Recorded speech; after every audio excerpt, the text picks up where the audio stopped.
on nous a déjà fait le reproche en nous disant pourquoi ne pas simplement rester en Belgique, faire des activités et envoyer de l'argent en Haïti, parce que c'est surtout ça qu'ils ont besoin. C'est besoin d'argent, ils ont besoin d'aide, ils sont pauvres, donc ils ont besoin d'argent pour pouvoir se nourrir, pour pouvoir aller aux études, pour pouvoir construire des bâtiments.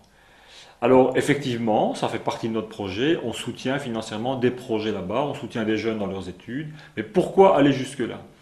Parce que nous semble-t-il que l'essentiel dans ce que nous voulons faire, c'est faire que des jeunes Belges ou des jeunes Haïtiens se rencontrent, non pas avec un décalage, c'est-à-dire moi Haïtien je suis pauvre et je ne peux qu'attendre de vous blancs qui êtes riches, mais sur un véritable pied d'égalité. Alors on ne doit pas arriver pour ça avec notre argent, avec notre savoir, avec uniquement des cadeaux, mais surtout avec ce que les gens et les jeunes sont.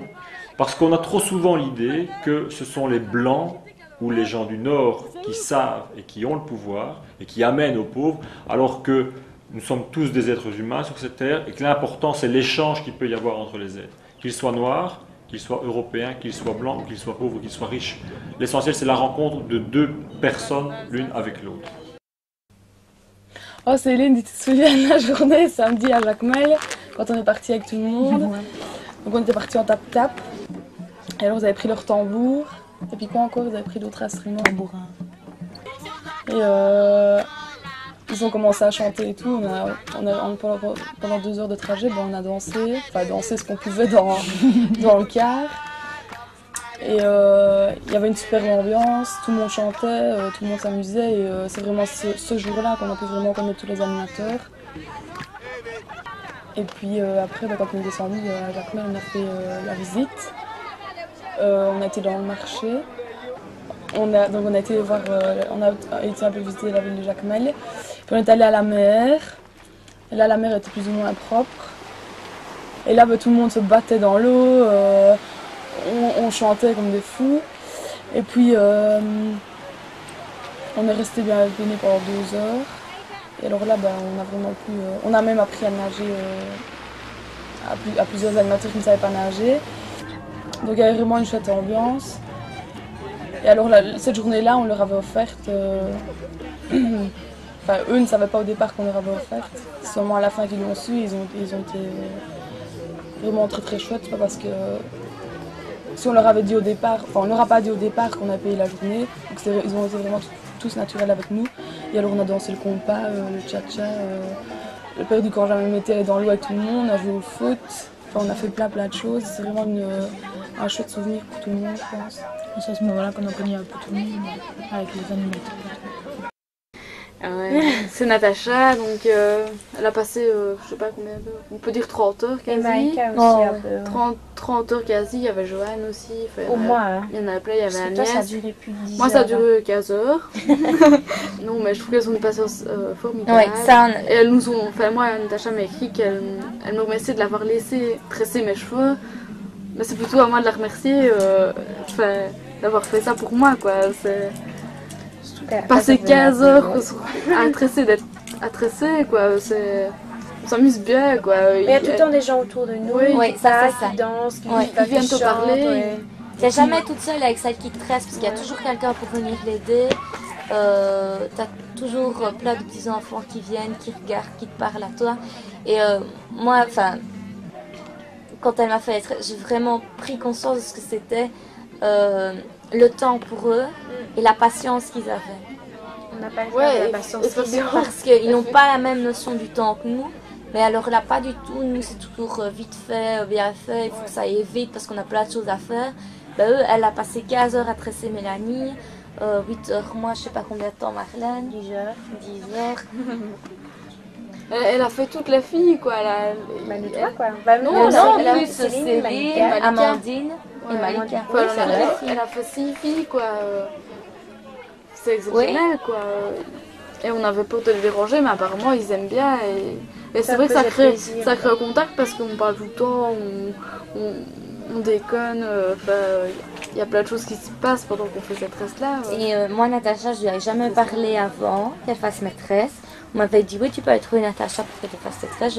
J'étais la trouver, je lui ai demandé. Et c'est vraiment pendant les 8 heures qu'on a passé à faire maîtresse que c'est comme ça que j'ai créé le contact avec Natacha. Qu'est-ce qui rend possible ce voyage? Je sais qu'il y a des gens assez fous qui y croient. Donc je pense qu'au fur et à mesure que des gens vont vivre des expériences, on va se rendre compte qu'elle a une utilité, non seulement pour nous ici, mais pour là-bas en Haïti. Donc quand je dis utilité, il y a quelque part aussi, il faut bien l'avouer, on a tous envie d'aider les pauvres. On a tous envie d'aider les pauvres. Et l'originalité de ce projet, c'est que quelque part on ne se donne pas seulement bonne conscience en les aidant, mais qu'on apprend aussi, qu'on retire beaucoup. Donc on ne donne pas simplement de notre poche un billet de 10 ou 20 ou 50 euros qui nous fait du bien, qui nous libère. Ben oui, il faut donner aux pauvres, c'est quelque chose de naturel. On participe aussi à un échange, un vrai échange, et ça nous coûte plus que les 50 euros qu'on pourrait mettre de notre poche. Alors, moi, c'était ma journée, pas spécialement préférée, mais c'était à l'orphelinat de Mère Teresa. On entre dans un lieu où tous les lits sont l'un à côté de l'autre. C'est tout. Des enfants, ils sont tout maigres, ils ont des problèmes de peau, ils sont sous de malnutrition avec des gros ventres et tout. Alors, au début, on a un peu peur, on n'ose pas les toucher, on n'ose pas s'en occuper. Puis on nous demande si on est venu pour aider ou pour regarder. Puis alors, on se rend bien compte que regarder, ça sert à rien, il faut mieux aider. Puis alors on commence, on s'occupe d'eux et tout. Et puis, je sais pas, c'était un peu... Moi, je suis sortie de là, j'étais vraiment mal parce que je me suis dit que j'avais rien fait, que je les avais pas du tout aidés. Et on les a un peu nourris et tout, on a joué avec eux, ils souriaient, mais chaque fois qu'on en prend un et qu'on le redépose, ils commencent à pleurer et tout. Ils ont vraiment besoin ils t'appellent maman et tout, ils ont besoin de nous, mais on ne peut pas rester là plus longtemps.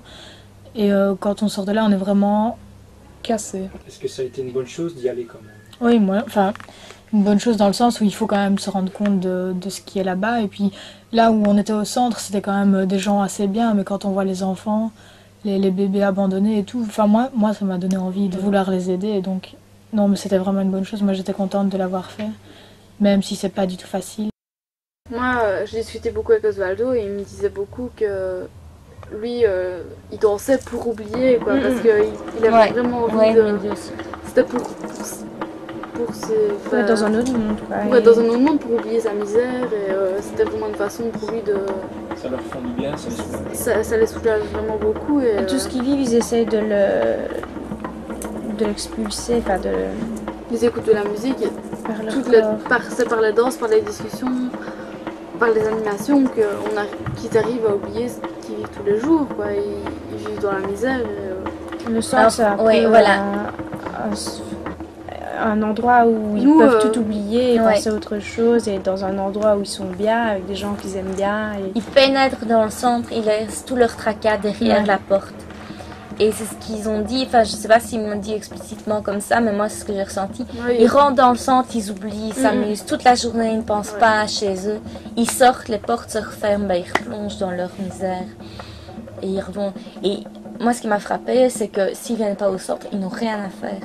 Ils restent là chez eux, il n'y a rien du tout à faire. Ce que je trouve quand même super bien, c'est que ils sont dans la misère, ils viennent encore donner des cours bénévolement, quoi. C'est comme quelque chose de formidable, quoi.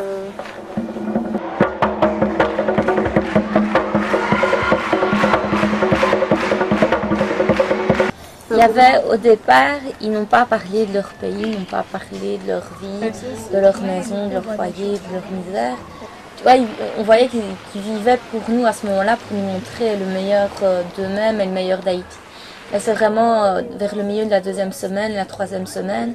Surtout la 3e semaine. Ouais, surtout la 3e semaine. Petit, c'est normal que là, ils nous ont quand même montré que c'était pas la vie comme on se que c'était qu'ils vivaient vraiment dans la misère, qu'ils étaient malheureux. L'amitié va petit à petit aussi, c'est pour ça qu'ils ne sont pas confiés de suite.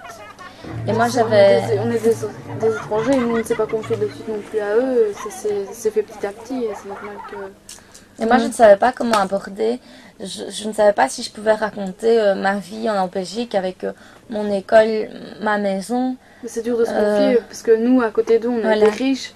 Et T'as peur de te confier parce que c'est... Et tu vois, ils ont été pour nous inviter dans leur maison, etc. Moi, je me dis, bah oui, je vois une photo de ma maison pour me montrer comment c'est, mais je crois pas que je le ferai. Enfin, je ne sais pas si je dois le faire, je sais pas.